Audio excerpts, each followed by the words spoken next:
ஆமா. அப்புறம் ராமநாமத்தோட மகிமையும் சொல்லியிருக்கு. இந்த பாடல் சிவவாக்கியர் இதுல வந்துட்டு சிவனுக்கானது தான் மட்டும் அப்படின்னு நம்ம நினைக்கிறோம்.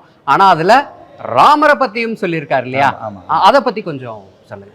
ராமநாமத்தை ஆ. உச்சரித்தால் அமைதி நிலவும், ம்.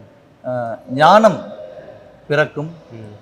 ராமநாமத்தையும் உச்சரிங்கள்னு சிவவாக்கியர் சொல்லியிருக்காரு. ஆ.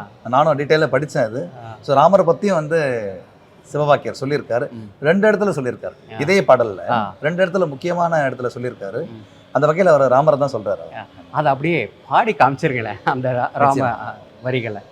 நானதேது நீயதேது நடுவில் நின்றதேதடா, கோணதேது குருவதேது கூறிடும் குலாமரே, ஆனதேது அழிவதேது அப்புறத்தில் அப்புறம், ஏனதேது ராம ராம ராம என்னும் நாமமே.